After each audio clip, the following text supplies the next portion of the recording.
following a template. Just read exactly what they've done and implement that into your investment strategies, and you'll see the results, because these people have been there, they've done that. So why not model people that have succeeded what you want to exceed? Absolutely. It's a system, same as anything else, same as business. It is a business. That's what it is. You are a business. Yeah, that's right. That's right. So education, research, having that great team around you. You should never stop learning. Once you think you know everything, I think you've got problems. We're learning every day.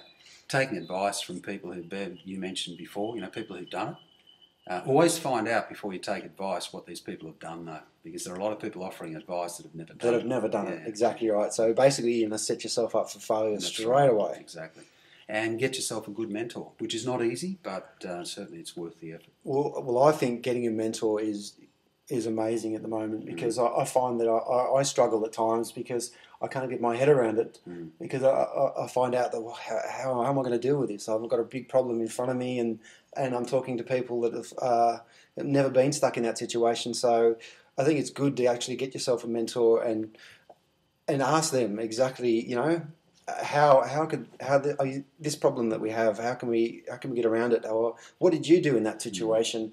And they'll always give you what they did to start with, and the end result, how they actually got around it and fixed that problem, and they've actually gone on and succeeded beyond their wildest dreams, I guess. Absolutely, yeah. And look, if you can find a great mentor, do everything you can to keep them, because and they are hard to find, but they're worth their weight in gold. Absolutely. Why is building a team so important when creating wealth?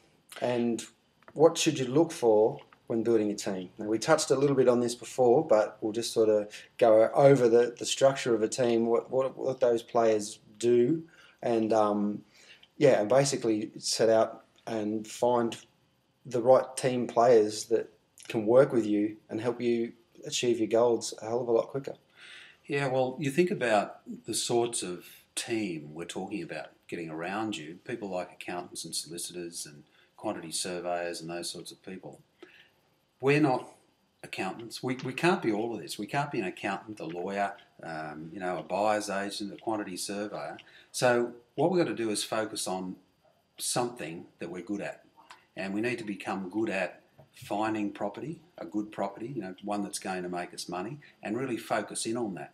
All the other stuff, like the tax information, the legal information, sure, we develop an understanding as we go along, but we really need an accountant and a really good solicitor and so on and so forth around us to give us that advice. And if they are good, they should be very proactive, not just sitting back waiting for us to give them our information for our tax returns each year. So it's very important that we have that team around us and we identify what they can do for us. We see a lot of people, and when we talk about maybe looking at setting up a particular structure, and they'll say, well, gee, if I go to my solicitor or accountant, they're going to charge me $300-400 an hour for 3 or 4 hours to do this for me. And gee, that seems like a very high cost and a waste of money. Absolutely crazy to think like that. These people are worth every cent, because the money that they can save you and the hassles. For example, if someone, you build up all this wealth and all these assets, and then later on someone tries to take it off you, if you see these people up front, accountants and solicitors and what have you, they can help protect you from that. Because who wants to work for 10 years or 20 years building up these assets, and then all of a sudden someone takes it off you? In one foul swoop, it's all gone. Absolutely. When would a good time to be? When would you set up a team? Like, would you structure it to set it up before you start investing? Absolutely. So you'd interview your accountant, just on the accounting side. Yep. What would you say to an accountant? What would you look for in an accountant? I'd ask, first of all, what his qualifications are. He needs to be a member of a professional body, like CPAs, the Chartered Institute or the National Institute of Accountants. So needs to have that recognition, because being a member of those organisations means that person is required to comply with a set of ethical standards and bylaws and all that sort of thing. So I'd certainly ask about qualifications. I'd ask about experience. Preferably your accountant should have some property investment experience, because if they don't, they're really not going to understand where you're coming from. So, that's another important thing. And their communication. that's critical. Whether it's the accountant, the solicitor, whatever, they need to have very good communication and be proactive. So, I mean, it's the best way that we've found to find these really good people is word of mouth. And, we have something called the Australian Buyers Club, and we have accountants, solicitors, quantity surveyors, pest inspectors, building inspectors that we work with that we know are good, and we know they're good because we use them. And we've used them in the past, and if something goes wrong, we know that we can phone them and, and get it sorted out straight away. That's right. A little bit on the solicitors. Yep. Same thing as accountants. Find out what their qualifications are, that they're a member of their professional body, and what sort of experience they've got. Solicitors are infamous for confusing people. For example, a solicitor might say, well, look, I want you to set up a corporate a trust with a corporate trustee, and then we want to have another company interlinked between. And after about 10 minutes, people are sitting there saying, okay, and they have no idea what the solicitor's talking about. Well, you've lost me now. That's right, I've lost myself. So, I mean, we need to be sitting there saying, sorry, stop for a second, I don't understand what you're talking about, because we should never do anything unless we understand what's going on. And remember, you're paying for these guys' advice, so Absolutely. You want to understand it. Basically, you'd want to understand that before you go walking out the door scratching your head going, God, that was a waste of money. Exactly. When really he's told you exactly what you should be doing.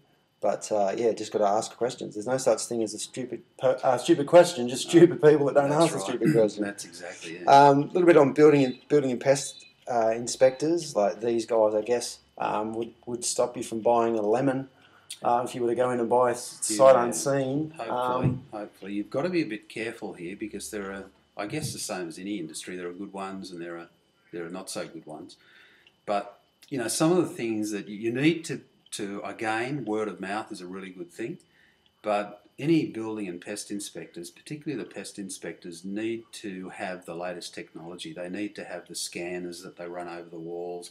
They need to have the cameras that they put down in between the walls and that sort of thing. We had a situation where a client had a building and pest inspection done, and everything was 100%. We just didn't believe it. We thought there was something untoward, so we got another guy to do it who had the cameras and things, and $15,000 later, termite damage that he found that the original people didn't find. I mean, that's frightening. So, you really need to make sure that they are using the latest technology and don't just go in and bang the walls and, kick the skirting boards and that sort of thing. And it's something that, we've found out through, unfortunately, through personal experience. Trial and error. So take that on board. My word. Trial and error. There's $15,000 that you've actually just put into your pocket now from just that piece of advice. Yeah, for $500 or whatever. Yeah. So, which is, if it's an investment property, which is tax deductible. Yep. My word. Quantity surveyors. Yeah. Look, everyone should get a depreciation report done on their investment property. It's going to cost you $500 or $600, depending what they charge. But the money they're going to save you over the life of the property, what it does basically is provides you with something that's legitimate, it's accepted by the tax office, to say that you can depreciate all the contents and possibly the building as well that you're buying. And when we say depreciate, obviously the value of all these things goes down over time. It's the land value that goes up, not the building and the contents. And you get tax deductions for those things as they go down in value. And a quantity surveyor will give you a lot more tax deductions than you can get through an accountant or trying to do it yourself. So don't try and save the $500 or $600. Do not try and do this yourself, because in the end run, you'll end up paying for That's it right, in any way. Yep. Whether it's out of your pocket or the tax department comes back at you and says, well, show me all your workings. That's right. Where did you get all this from? Yep. And then you're looking at thousands and thousands of dollars. A bit of court time for your troubles. Yep, and a lot of stress. For $500. That's right. It's not worth it. And of course, professional buyers agents, well, there you go. Yeah, I guess we're biased because we're one of those. Yeah, it says it all, really. But when I have a look at it, I was a little bit, didn't even know that there was professional buyers agents. A lot of people don't. That don't. No, it's one of those things, and a good accountant, solicitor, building inspector. Those are one of the things that I sort of missed when I first started. And I tell you, I wish I had a time machine. I would have gone back and for the money, I would have paid for that. My word, absolutely.